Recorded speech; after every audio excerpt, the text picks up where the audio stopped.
irmãos abrirem as Bíblias, suas Bíblias, em Êxodo, capítulo 25.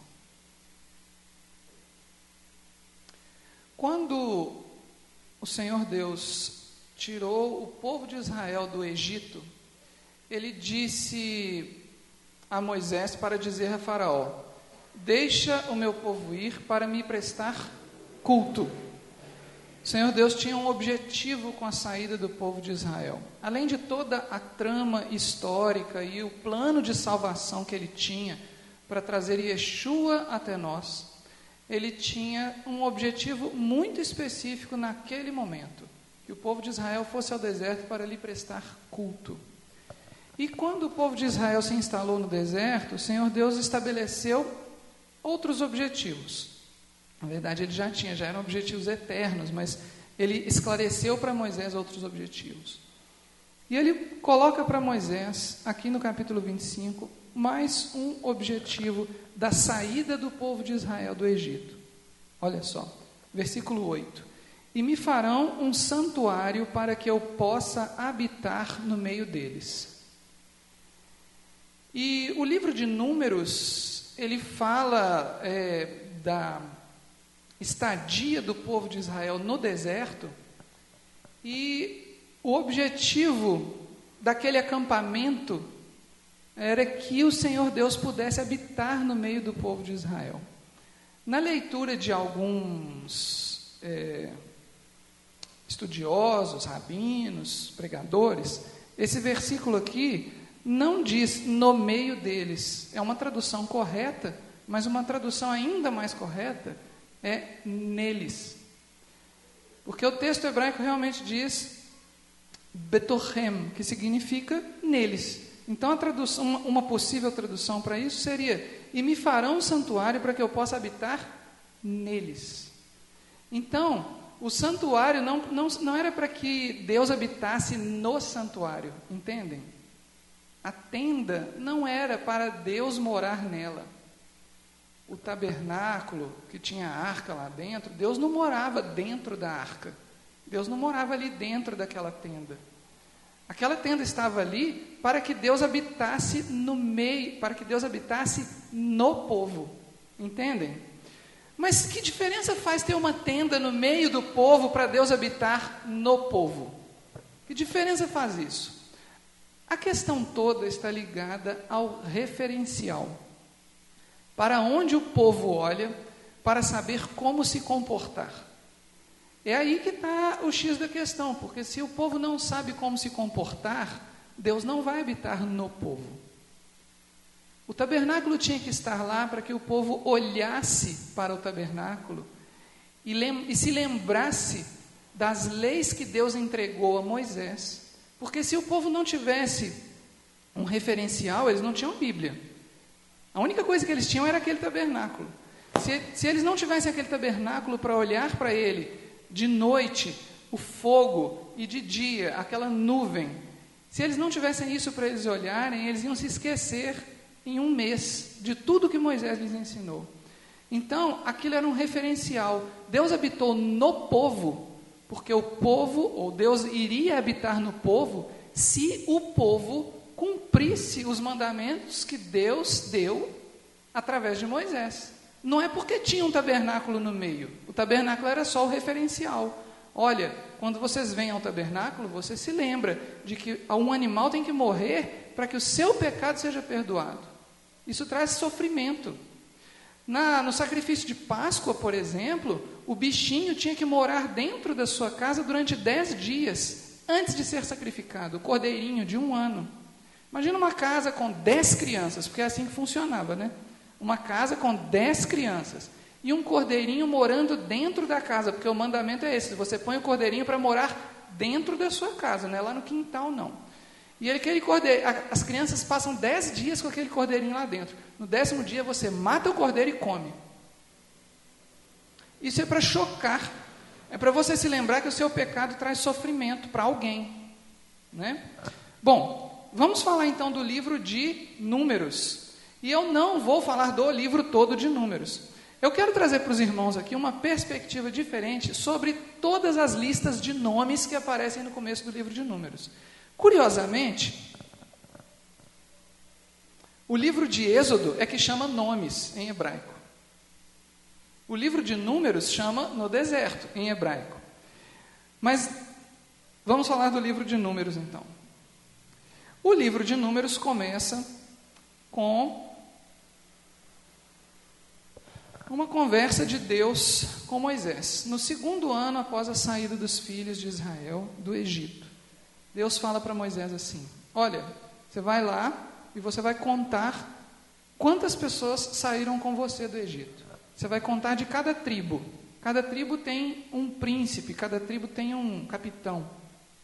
Vai lá, conversa com esse capitão e fala para ele contar quantas pessoas tem na tribo dele. Mas não conta todo mundo, não. Vocês vão contar só as pessoas que têm capacidade de guerra. Vocês vão contar todo mundo que tem 20 anos, todos os homens que têm 20 anos para cima de cada tribo. E aí, ele fez essa conta. Na tribo de Rúben, 46.500. Na tribo de Simeão, 59.300. Na tribo de Gade, 45.650. Esses números estão na Bíblia. Se você ler aqui, parece uma planilha Excel que saiu lá do escritório de contabilidade, porque tem todos esses números lá, né? O cliente e o preço. Judá, 74.600 homens de 20 anos para cima. Então ali não está falando do vovô, também não está falando da criança, não está falando das mulheres. Lembrando ainda que nessa época o povo de Israel era polígamo, então é possível que cada homem desse tivesse mais de uma mulher. Então a quantidade de pessoas é multiplicada, certo? Issacar, Zebulon, Efraim, Manassés. Mas Efraim e Manassés não são filhos de Jacó, né, gente? Efraim e Manassés são netos de Jacó. É porque Jacó, antes de morrer, ele abençoou os filhos de José como se eles fossem filhos dele. Lembram disso? Lá na história de José. Então, Efraim e Manassés são filhos de José. E Benjamim, sim, é que é o filho mais novo de Jacó, né? Dan, Azer e Naftali. Quando vocês procuram na internet acampamento de Israel no deserto, vocês vão ver um desenho parecido com isso aí. E as pessoas ficam muito empolgadas porque parece uma cruz. E falam assim: viram? Cristo já estava lá, e olha o desenho da cruz e não sei o quê. Só que não tem nada a ver, porque a cruz que Cristo carregou não tinha essa forma para começar, era um tronco só. Depois que quando ele foi pendurado lá, é que passou a ter aquele formato. E tem um outro detalhe: isso aqui é uma maneira gráfica de se disporem os nomes. Mas se você for pensar no acampamento, ele não tem esse formato, o acampamento. De fato, aquilo ali... Então a primeira coisa que aconteceu foi isso: Moisés, vai lá e conta quantas pessoas tem. Então Moisés contou. Eu já coloquei a lista das tribos aqui com os nomes numa disposição que eu quis colocar assim, por um motivo que vocês vão ver daqui a pouco. Mas fez a conta. Depois que Moisés fez a conta lá, contou quantas pessoas, aí Deus falou para Moisés assim: olha, você não vai contar os levitas, não, porque eu tenho um propósito especial para os levitas, e eu não quero que eles sejam contados como povo. Então, observem que ali tem 12 tribos, mas não tem a tribo dos levitas. Como assim tem 12 tribos se não tem os levitas? É porque José virou 2, Efraim e Manassés, né? Então Jacó teve 12 filhos, contando com Levi e José. Só que tira Levi da história, José vira 2, vira 12 de novo, né? E Jacó não teve só esses filhos, não, ele teve uma filha também, né? Bom, depois disso Deus fala assim: agora que você já sabe quantas pessoas tem em cada tribo, dá uma olhada nisso que eu vou fazer. Aí o que Deus fez? Deus organizou essa conta de modo a montar, na verdade, 4 acampamentos, ou 4 arraiais. É o arraial de Judá, o arraial de Rúben, o arraial de Efraim e o arraial de Dan. Não são 12 arraiais, ou um arraial, são 4 arraiais. E o que ele faz? Ele organizou de uma maneira que, se você fizer as contas, você descobre que o arraial de Dan e o arraial de Rúben tem mais ou menos a mesma quantidade de pessoas. E tem um disparate enorme de quantidade de pessoas do arraial de Judá para o arraial de Efraim. Olha o que Deus falou para Moisés: você vai colocar Judá, Issacar e Zebulon no mesmo arraial. Primeiro Judá, depois Issacar e depois Zebulon. Ele usa a palavra depois, ou seja, não é um do lado do outro não, é um depois do outro. Em relação a quê? Nós vamos ver daqui a pouco. E ele juntou, antes disso, né, eu não falei, que juntando todo mundo deu 633 mil homens acima de 20 anos, o que significa mais ou menos 3 milhões de pessoas, porque tem que contar os idosos, as crianças e as mulheres, né? Então dá mais ou menos 3 milhões de pessoas. Isso é mais ou menos a região metropolitana de Belo Horizonte. É como se Moisés tivesse saído do Egito com toda a região metropolitana de Belo Horizonte. Aí Deus falou para Moisés assim: agora você vai fazer o seguinte, pega Judá, Issacar e Zebulon, junta todo mundo e monta um acampamento com eles. Primeiro Judá, depois Issacar e Zebulon, virados para o lado onde o sol nasce. Certo? Juntando essa turma toda, deu 186 mil homens de 20 anos para cima. Agora você vai pegar a turma do Rúben, do Simeão e do Gade. Vocês vão montar um acampamento com eles. Primeiro Rúben, depois Simeão e depois Gade. E vai colocar todos eles do lado sul dessa esplanada. Por quê? Eles estavam numa esplanada lá no deserto. Lembra que eles estavam no deserto? Antes disso, gente, estava uma bagunça, tudo misturado, cada um onde queria. E Deus falou assim: não, nós vamos arrumar isso aí. E monta um acampamento com essa turma aí. Deu 151 mil pessoas. Agora você vai pegar Efraim, Manassés e Benjamim, nesta ordem, e vai montar um outro acampamento do lado onde o sol se põe.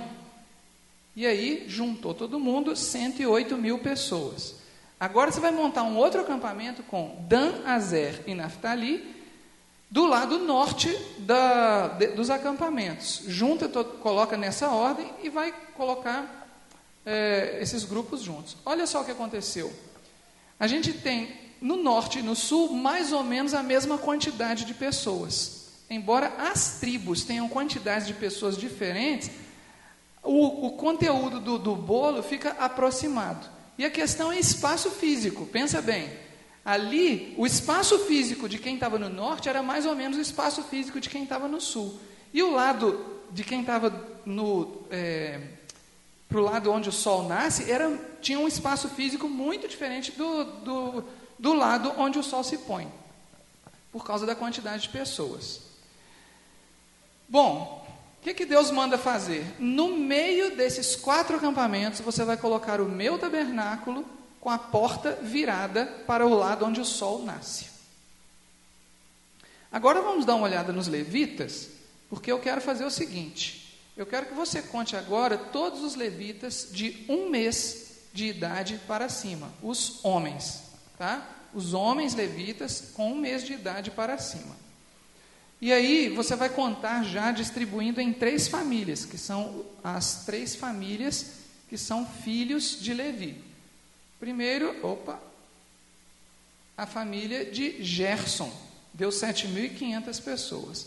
Agora, a família de Coate, que deu 8.600 pessoas. E agora, a família de Merari, que deu 6.200 pessoas. Você vai colocar eles nessa posição: Gerson do lado onde o sol se põe, Coate no sul e Merari no norte. E na porta do tabernáculo você vai colocar as tendas de Moisés e Arão, que a Bíblia não fala quantas pessoas são exatamente que moravam nessas tendas. Agora, soma essa turma toda aí. Levitas, homens de 1 mês para cima. Deu 22 mil levitas, homens de 1 mês para cima. Agora olha a beleza dos números. Deus fala para Moisés assim: muito bem, agora ignore os levitas e olha o resto do povo, conte todos os primogênitos que tenham 1 mês para cima das tribos de Rúben, Simeão, Gade, Judá, Issacar, Zebulon, Efraim, Manassés, Benjamim, Dan, Azer e Naftali. Quantos primogênitos de 1 mês para cima tem nessas tribos? Antes de dar a resposta, vamos lembrar que tinha 22 mil levitas de 1 mês para cima, homens. Bom, aí Deus mandou contar do resto do povo. Quantos homens de 1 mês para cima tem no nosso povo? Olha a resposta. 22.273. Aí Deus explica para Moisés: é por isso que eu não quero que vocês contem os levitas, porque os levitas são meus, porque eu estou usando os levitas como resgate pelos primogênitos que eu não matei de Israel no Egito. Deus poupou a vida dos primogênitos de Israel no Egito, mas Ele queria uma paga por isso. Qual paga? Eu quero uma tribo só de sacerdotes para mim. Um levita para cada primogênito que não morreu no Egito. Claro que vocês viram que tem uma diferença ali, 273. E aí, para resolver essa diferença, Deus dá uma conta para Moisés resolver isso aí.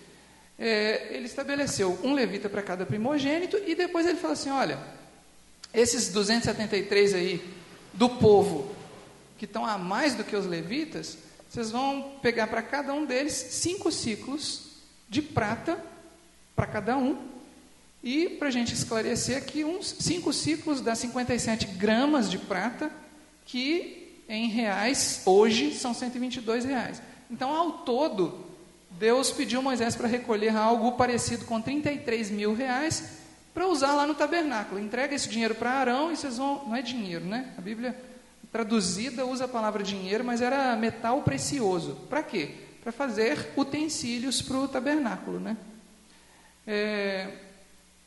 Para que eu estou mostrando essas contas para vocês?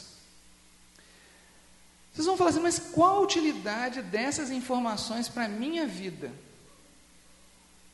Para que eu preciso saber disso? Ou será que eu preciso saber disso? Qual a utilidade disso?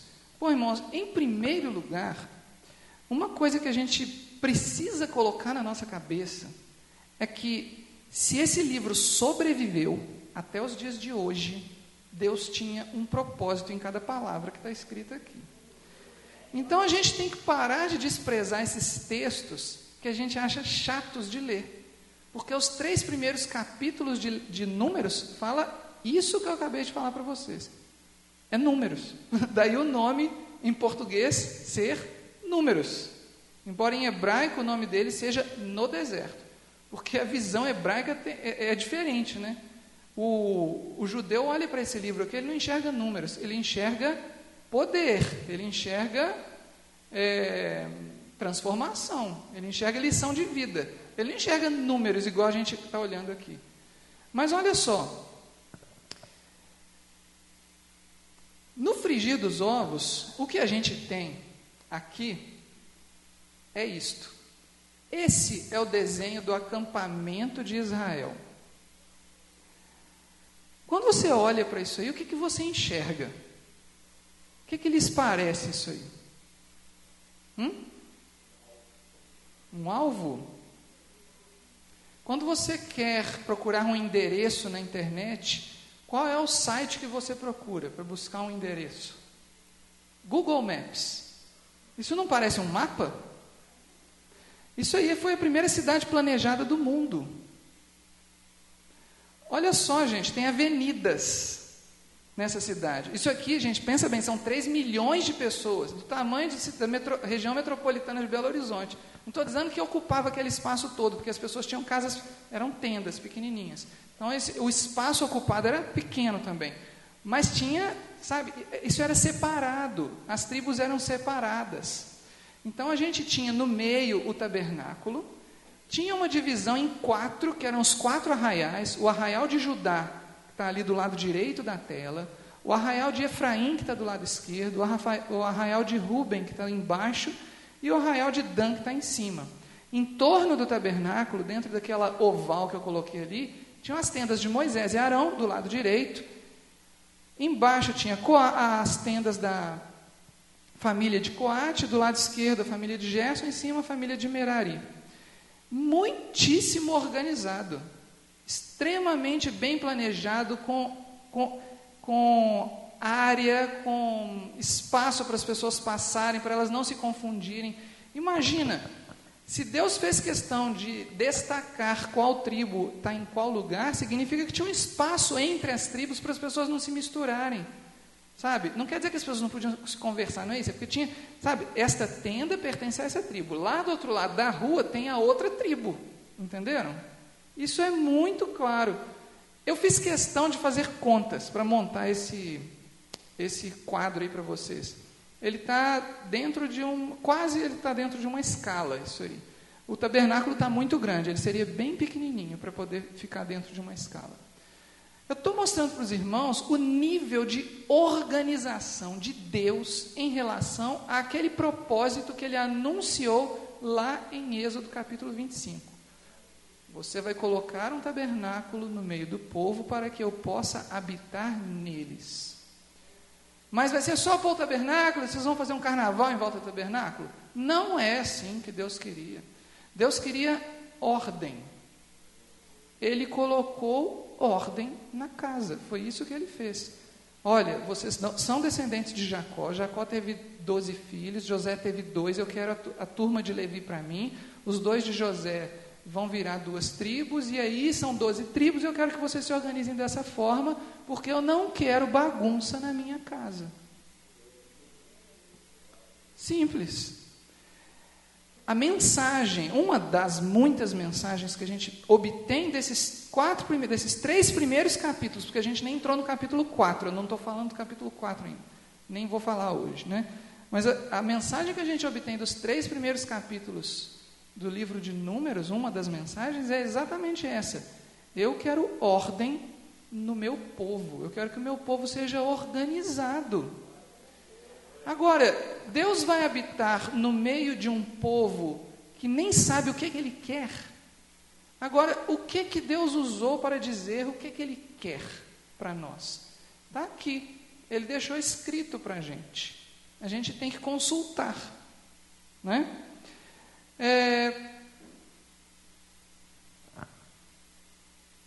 Na verdade, o problema da organização é muito, muito sério.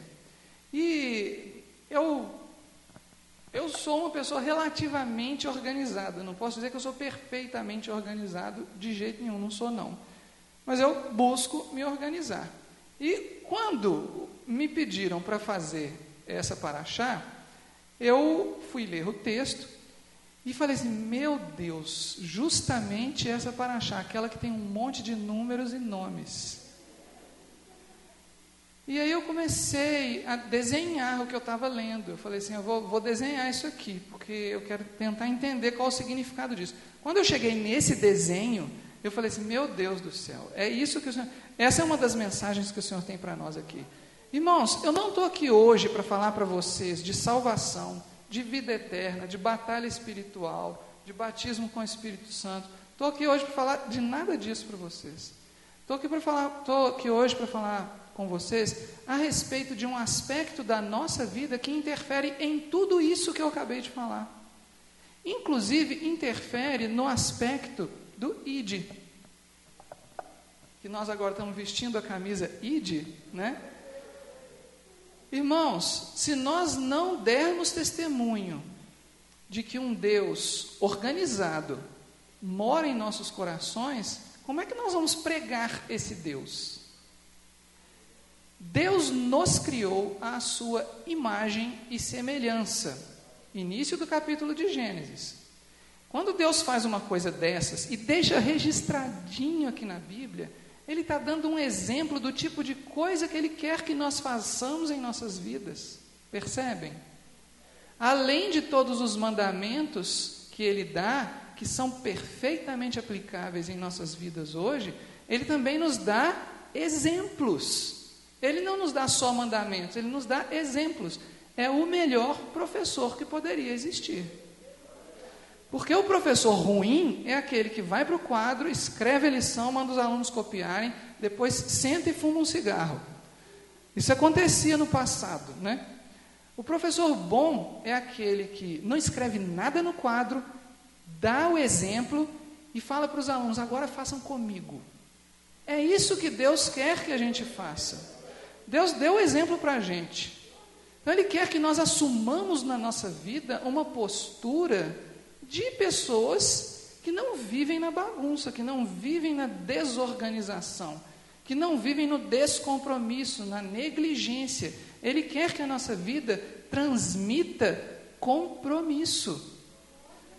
O pastor Jimson falou aqui hoje sobre que Jesus perguntou: será que quando eu voltar eu encontrarei fé nesta terra? Só que o significado original da palavra fé é fidelidade. Então, eu encontrarei compromisso nesta terra? E organização tem a ver com compromisso, né? Vamos seguir. Eu fiz questão de de pegar um print lá do Google Maps da Praça Raul Soares de Belo Horizonte. Olha só que interessante. No meiozinho tem uma rodinha, que é a Praça Raul Soares, e depois as avenidas, distribuindo o quadrado em 4 quadrantes, né? Aqui no acampamento de Israel, no meu ver, não era quadrado, nem redondo, nem tinha forma de cruz, não. A meu entender, ele era retangular, porque eu andei fazendo umas contas aí do tipo, base vezes altura sobre 2 é igual a área do triângulo, considerando o número de habitantes em cada quadrante, concluí que o negócio era retangular, entendeu? Concluí mesmo que o negócio devia ser retangular. Eu procurei, inclusive, a distância entre as linhas verdes diz respeito à quantidade de pessoas que estava entre uma linha e outra ali, ó. Então, essa aí é a cidade de Belo Horizonte, é um trechinho, um pedacinho da cidade de Belo Horizonte, da parte que foi planejada dela, né? A cidade de Belo Horizonte é uma das primeiras cidades planejadas do Brasil. Ela foi planejada no fim do século XIX, antes da proclamação, logo depois da proclamação da República, né? Só que é 3.500 anos depois que Deus mandou fazer, olha, faz uma cidade planejada. O plano é esse aqui, ó, faz desse jeito aí, entendeu? Vai ter o bairro de Efraim, o bairro de Manassés, o bairro de Benjamim, e por aí vai. É isso que Deus fez. Cidade planejada. Agora, se nós tivéssemos, imagina, se a cristandade tivesse lido o livro de Números, pelo menos uma vez, com a intenção de aprender com esse tipo de coisas, a gente não teria tantas cidades mal feitas na Europa e nas Américas nos últimos 500 anos, ou nos últimos 1000 anos. Todas as nossas cidades seriam planejadas. Se a cristandade tivesse olhado para o Primeiro Testamento e falado assim, olha, isso aqui são ensinamentos de Deus. Jesus não veio para abolir a lei, ele veio para cumpri-la. Então, nós teríamos mais qualidade de vida nas nossas cidades, se as nossas cidades fossem planejadas. Gente, isso aqui é Belo Horizonte. Olha a semelhança entre isto e isto. Não é impressionante? Essa aí é a foto da Praça Raul Soares. É uma praça linda que tem em Belo Horizonte. Quem for lá um dia... e no meio dela tem uma fonte luminosa que toca música clássica. Está vendo o azul lá no meio da praça? Isso aí é o deserto do Sinai, uma foto atual aí do deserto do Sinai. Isso é uma esplanada que tem no meio do deserto, e esse é um lugar turístico, as pessoas vão lá, pagam caravanas para irem lá visitar essas montanhas, que acredita-se que sejam essas as montanhas do Sinai, onde Deus entregou a lei para Moisés. Mas essa é uma das possíveis montanhas, né, que os arqueólogos indicam outras possibilidades também. Mas você vê que entre as montanhas tem algumas esplanadas de areia, né? Nesses lugares não chove, esse lugar está desse jeito há 4.000 anos, não mudou nada. Então, quando você olha para um lugar desse, você já começa a imaginar que esse é o lugar onde o povo de Israel montou a primeira cidade planejada. Detalhe, aqui na Praça Raul Soares tem asfalto, tem gramado, tem água canalizada, sabe, tem poste, tem iluminação elétrica, é tudo lindo. Agora, aqui, você depende do maná e das codornizes, porque senão, ninguém vive. A pergunta ainda é, de onde sai a água para 3 milhões de pessoas beberem num lugar desse? Sai da rocha, né? Ela não é canalizada. E Como é que as pessoas moravam nesse lugar? Faziam edifícios de 10 andares ou de 20 andares, igual aqui em torno da Praça Raul Soares? De forma alguma. As pessoas moravam em tendas. Isso é uma ilustração de como poderia ter sido uma tenda de um habitante no deserto lá do Sinai, nesse acampamento. Essa é uma ilustração que, na verdade, ela reflete como são algumas tendas que hoje ainda tem gente que mora no deserto. Tem uma nação, inclusive, que mora no deserto, a nação dos beduínos. Ainda mora no deserto, eles são nômades e eles têm tendas. Essa seria uma tenda pobre, porque eles têm beduínos que são muito ricos e eles moram em tendas. Eles não moram em prédios e mansões e palácios, moram em tendas. E essas tendas são feitas de quê? São feitas de couro, né, de pele de animal, que é exatamente o mesmo material de que Deus recomendou que Moisés fizesse o tabernáculo, né? Só que o tabernáculo não teria esse aspecto, teria outro aspecto. Mas então aquelas 3 milhões de pessoas morariam naquela esplanada com tendas desse tipo aí. Isso aí é uma ilustração também muito comum, muito fácil de achar na internet, de como seria o acampamento do povo de Israel lá no deserto. Olha só, o tabernáculo está no meio e as pessoas olham para o tabernáculo como um referencial. Eu não sei o que fazer, o que eu faço? Olho para o tabernáculo, porque eu creio que a glória de Deus se manifesta naquele lugar. Não que Deus mora lá, porque Deus mora em nós, né? Essa é uma das poucas ilustrações que a gente acha na internet que é compatível com o desenho que eu fiz. A maioria das ilustrações que a gente acha na internet fazem um acampamento em forma de cruz e não em forma de retângulo, né? Outras fazem algumas coisas diferentes, mas essa aí é bem compatível com o que eu fiz. Estou mostrando para os irmãos de curiosidade também, porque o que interessa realmente é o que vem agora. Deus não é Deus de confusão. Isso está escrito em 1 Coríntios, capítulo 14, versículo 33. Um versículo extremamente conhecido dos irmãos, mas eu acho que vale a pena a gente ler. Vamos abrir aí. Não vale a pena a gente ler, não vai dar tempo. Não vai dar tempo. Números capítulo 1 até o capítulo 3. Aliás, valeria a pena a gente ler e passar a madrugada conversando, mas não vai dar tempo. Deus nos ensina, então, com essa paraxá de Números capítulo 1 até 3, a organização. Pelo amor de Deus, meus irmãos, por amor de Deus mesmo, não é retórico isso, não é figura de linguagem que eu estou falando, por amor ao nosso Deus, vamos tentar olhar para essa paraxá com outros olhos agora. E vamos tentar também pensar na nossa vida com outros olhos. Sabe por quê?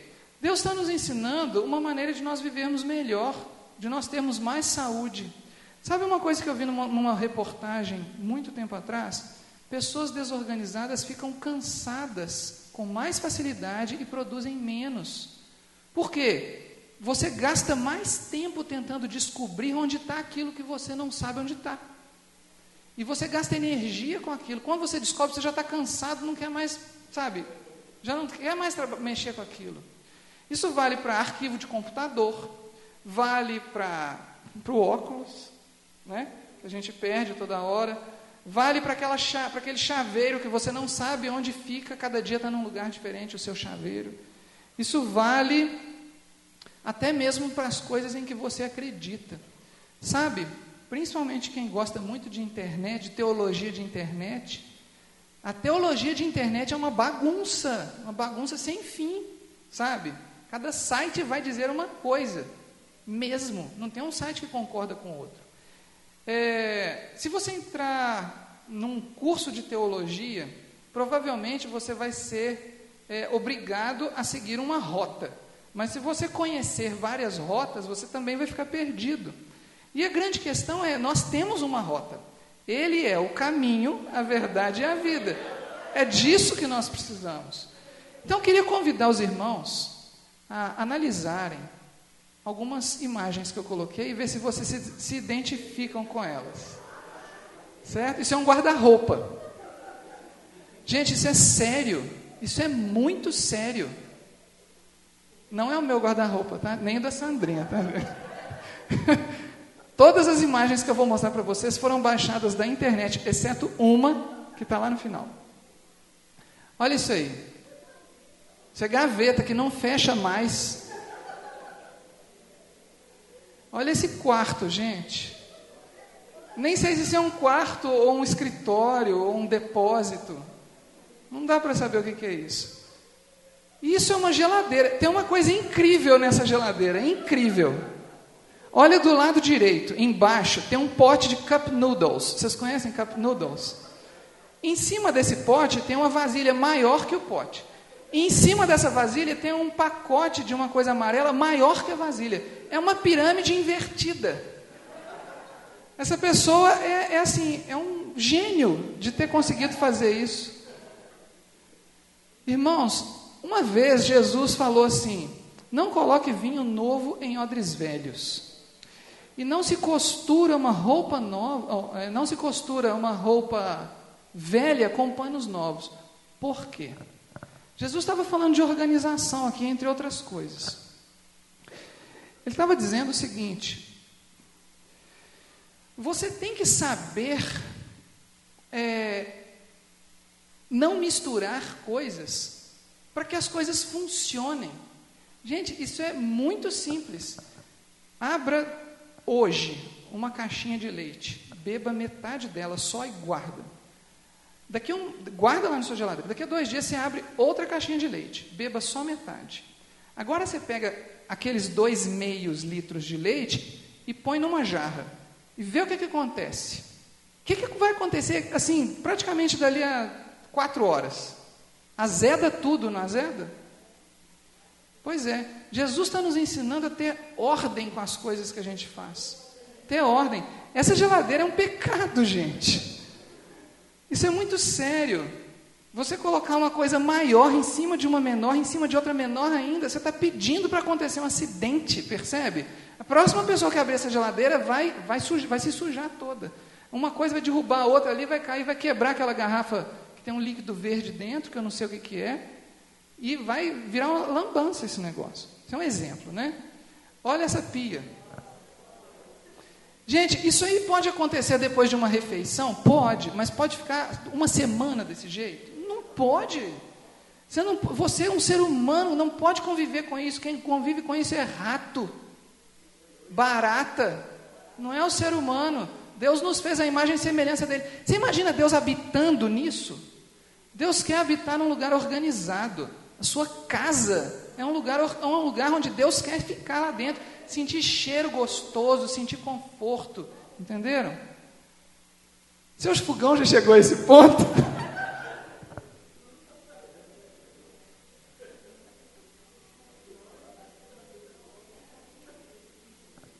Até agora nós falamos, dá a impressão que eu estou falando só das mulheres, né? Eu vou falar dos homens agora. E aí? Onde é que está a minha agenda? Onde é que está o catálogo telefônico?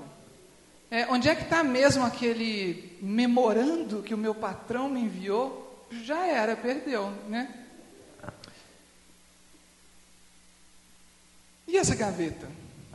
Dizem que todo mundo tem uma gaveta assim, né? Infelizmente, é verdade. Mas a gente pode diminuir isso, gente. A gente pode diminuir. A gente pode reduzir esse tipo de coisa nas nossas vidas. A gente tem que fazer isso, porque Deus nos ensinou a fazer isso. Todos nós temos essas bagunças nas nossas casas. A gente não precisa mentir, não. Todos nós temos um pouco disso na nossa casa. Se não for gaveta, a geladeira, se não for geladeira, é o fogão, se não for o fogão, é o escritório. Todo mundo tem alguma coisa assim, mas a gente tem que melhorar. A gente tem que melhorar nisso, porque Deus espera isso de nós. Se Ele não esperasse, Ele não teria dado um exemplo tão magnífico como esse de Números e tantos outros, né? Números é um exemplo. Olha essa área de trabalho, gente. Pelo amor de Deus.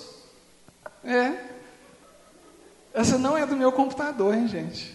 Isso eu baixei da internet, uma área de trabalho bagunçada. Você não encontra nada aqui, não encontra. Para que serve uma área de trabalho desse jeito? Para nada.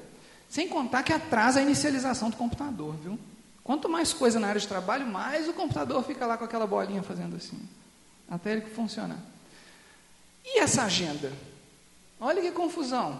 Isso é uma folhinha daquela de calendário, que a pessoa anotou tudo nela, mas assim, tá uma coisa em cima da outra, tá vendo? Bom, a mente de uma pessoa desse jeito aí, deve ser uma mente igual uma biblioteca que passou um furacão dentro dela. Então lá dentro tem tudo, a pessoa sabe tudo que ela tem, mas ela não sabe onde está nada. É uma biblioteca desse jeito aí. A questão que eu estou trazendo para os irmãos é que nós precisamos de aprender a organizar informação, espaço e tempo em função de melhorar o nosso relacionamento com o próximo e com Deus. Porque se a gente organiza a nossa informação, o nosso espaço e o nosso tempo, a gente faz melhor proveito dos recursos, das bênçãos que Deus deu para nós. Uma das coisas que nos dá mais eficiência, por exemplo, é guardar o sábado. Deus organizou a nossa vida. Olha, guarda o sábado que você vai ter um momento de descanso, você vai ter momento com a sua família, né? Eu sei que é difícil para alguns irmãos porque trabalham no sábado. Eu estou só dizendo que na medida do possível, Deus nos convida a ter essa organização, né? Olha só, falei de informação, espaço e tempo. Então vou dar 3 versículos aqui que nós não vamos ler também. Provérbios 8:11 fala do valor da sabedoria. A sabedoria vale mais que o ouro. Sabedoria é a sua capacidade de usar a informação. Concordam comigo? Porque você ter informação é só conhecimento, não é sabedoria. Sabedoria é a capacidade de você usar a informação direito. Então, a sabedoria não é simplesmente ter informação. Sabe, aquela coisa assim, você fez ensino fundamental e médio e tem um monte de coisa na sua cabeça, fórmula, tabela periódica, tabuada, um monte de fórmula de física, regra de acentuação gráfica, mapas, aula de geografia, uma linha do tempo da aula de história, não sei o quê. Mas chega na hora de fazer o Enem, você não sabe nada, porque é como se você nunca tivesse estudado na vida. Por quê? Porque a sua informação está toda bagunçada lá dentro da sua cabeça. Entendeu? Deus também quer organizar o espaço. Melhor exemplo do que esse que a gente viu hoje não tem. Mas eu aproveitei para trazer um outro exemplo. Deus escolheu um lugar, Jerusalém, para fazer habitar o nome dele naquele lugar. Está lá, 2 Crônicas 7:12. Né? Então, Deus escolheu aquele lugar. Então, tem uma organização espacial também. Jerusalém é simplesmente o centro do mundo, gente. Deus escolheu um centro para o nosso mapa, entenderam? Um mapa certo para a gente seria Jerusalém no meio. E não Europa no meio, entenderam?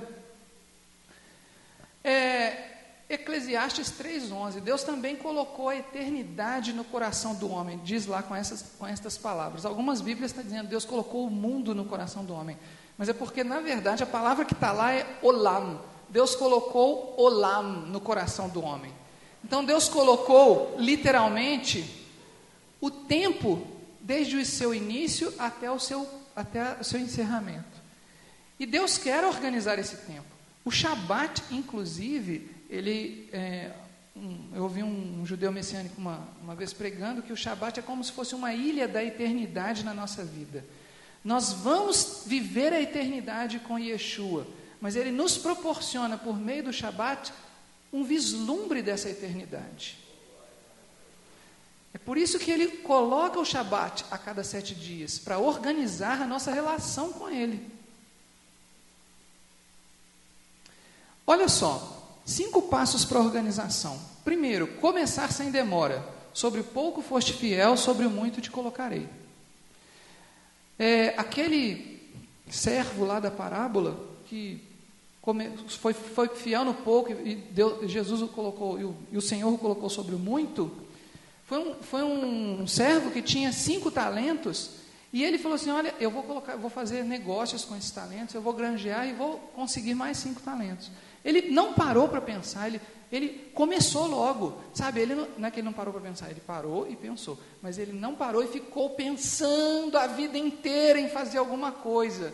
Ele foi e fez, começar sem demora, lançar fora o velho fermento. Esse versículo é muito usado contra nós às vezes, né? Mas eu estou usando a nosso favor aqui. Joga fora o lixo, sabe? Vamos falar de espaço físico. Se no seu guarda-roupa, por exemplo, não cabe o que está lá dentro, está sobrando, gente. Está na hora de dar um pouco de coisa para os outros. Tem coisa lá que nem serve para ninguém mais. Está velho, rasgado, desbotado, descosturado, não serve para ninguém, nem para dar serve para pano de chão às vezes. Então, livre-se daquelas coisas. A Bíblia nos ensina lançar fora o velho fermento para a festa de Páscoa, né? Uma tradição judaica para a festa de Páscoa é varrer a casa toda na véspera da Páscoa, para a casa ficar limpa, para não ter nem a poeira do dia anterior quando entrar na festa de Páscoa. Depois, Números capítulo 1, versículo 18, está na nossa paraxá. Isso aí eu queria que os irmãos abrissem. Porque isso aí está na nossa paraxá de hoje, e eu quero reforçar, então, o que essa paraxá de hoje está dizendo. Olha o nível de organização de Deus em relação a todas essas providências que Ele tomou.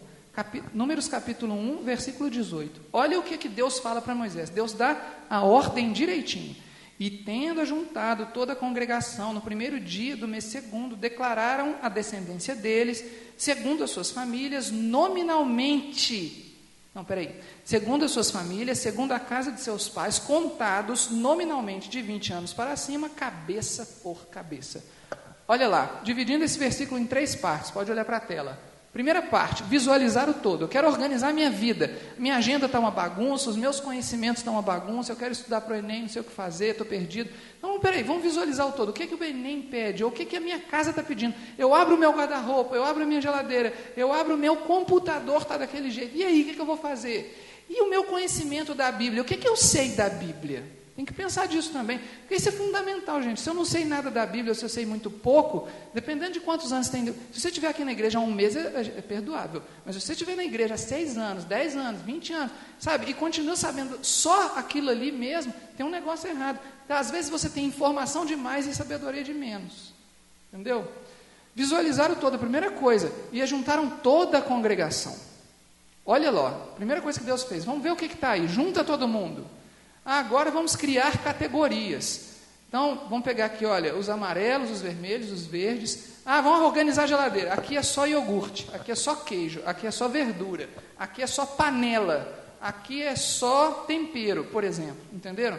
Sabe, se você tiver numa geladeira iogurte na primeira prateleira, na segunda, na terceira e na quarta, você vai passar a vida inteira procurando iogurte. Porque o que você quer, o sabor que você quer, vai estar numa delas, então você vai ter que revirar a geladeira inteira para encontrar o sabor que você quer. Mas se eles estiverem todos juntos, você não vai gastar 2 segundos para encontrar o sabor que você quer. Por exemplo, entendeu? Criar categorias. 5, fazer listas. Por quê? Eu preciso saber quantos iogurtes eu tenho para saber quanto de espaço eu preciso dentro da minha geladeira. Por exemplo, né? Eu preciso saber exatamente quantas camisas eu tenho para eu saber quantos cabides eu vou gastar para organizá-las dentro do meu guarda-roupa, por exemplo. Então, eu preciso fazer listas.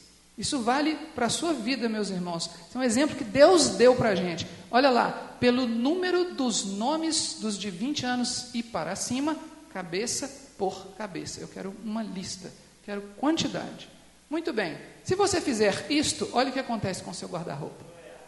Olha o que acontece com a sua gaveta. Olha o que acontece com o seu quarto. Lembra daquele quarto que a gente não sabia nem se era um quarto? Olha o que acontece com a geladeira, que linda. É uma geladeira com a porta aberta, né? Ela está com a porta toda aberta. Olha o que acontece com a sua cozinha. A cozinha não precisa de ser grande para ser organizada não, tá, gente? Olha o que acontece com o seu escritório. Também não precisa de ser grande para ser organizado. Se bem que esse aí tem um Macintosh ali em cima da mesa. Esse aí não é grande, mas é caro. Não é o meu não, tá, gente? Olha o que acontece com essa gaveta de escritório, que linda! Você pode abrir a gaveta de olho fechado e pegar o que você quer, né? Você sabe onde está.